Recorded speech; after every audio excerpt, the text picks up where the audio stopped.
हरे Krishna.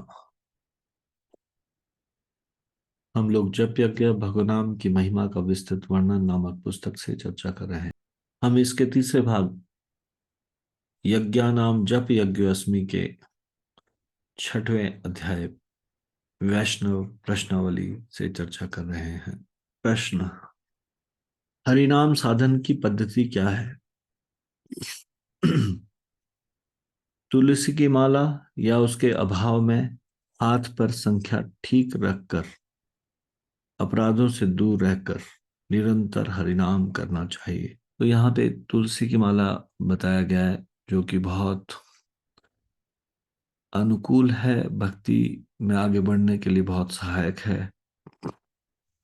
Preferably सभी भक्तों को तुलसी की माला में जप करना चाहिए, लेकिन उसके लिए पहले योग्य बनना चाहिए। और ये योग्यता है 4 नियमों का पालन।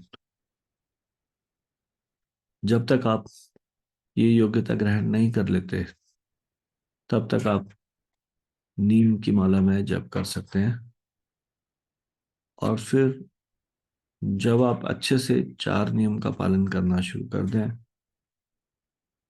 तो आप तुलसी की माला में जप कर सकते हैं। तुलसी की माला में जप करना भक्ति में बहुत सहायक है, और भगवान को तुलसी बहुत प्रिय है। इसलिए वैष्णव लोग तुलसी की माला में जप करते हैं। और तुलसी की माला में तो जप करना ही, साथ में नाम अपराध, सेवा अपराध, धाम अपराध इत्यादि से बचकर हरिनाम का जप करना चाहिए। शुद्ध नाम होने से नाम के फल प्रेम की प्राप्ति होती है। अगर हम शुद्ध नाम जप नहीं कर रहे, अपराध सहित जप कर रहे हैं, तो भी कुछ तो लाभ होगा, लेकिन कृष्ण प्रेम की प्राप्ति होगी शुद्ध नाम का जप करने से। और शुद्ध नाम का जप कैसे होगा? अपराध रहित जप करने से। प्रभुपाद जी ने प्रतिदिन का ये नियम बनाया। सुबह मंगला आरती के बाद सारे मंदिरों में 10 नाम अपराध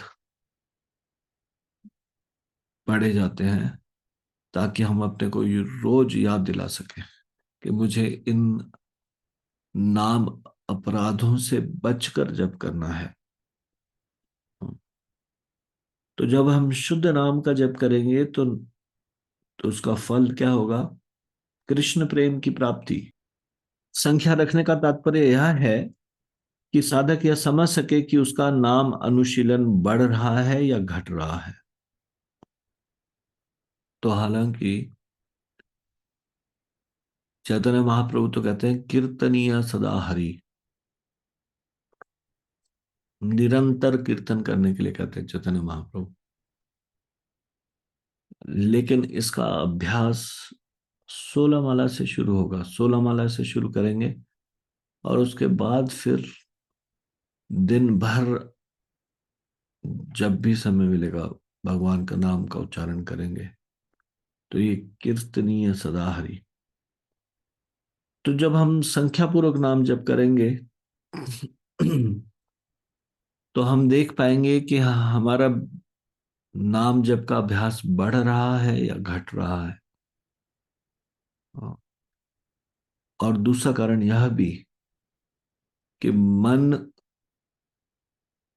कब हमारा, हम सभी लोगों का मन बहुत चंचल है, और कभी कभी तो मन अच्छे से भगवान में लगता है, और कभी कभी बिल्कुल भी मन नहीं लगता। तो जब मन नहीं भी लगता, तो भी हम मन की बातों में ना आकर एक प्रतिदिन निश्चित संख्या में जप करना चाहिए। और इसके अलावा निश्चित संख्या में कम से कम उतना जप होना चाहिए। इसके अलावा और अधिक जप किया जा सकता है, करना चाहिए। तुलसी हरि को अत्यंत प्रिय है, अतः उनके स्पर्श से नाम का अधिक फल अनुभव किया जाता है। नाम करने के समय कृष्ण के स्वरूप और नाम में अभेद बुद्धि रखकर नाम करना चाहिए। प्रश्न: हरिनाम को साध्य कहना चाहिए अथवा साधन? जब नाम साधन भक्ति के साथ लिया जाए, तब उस नाम को साधन कह सकते हैं। फिर जब भाव और प्रेम भक्ति के साथ किया जाए तो नाम को ही साध्य वस्तु समझना चाहिए, क्योंकि हरिनाम भगवान से अभिन्न है।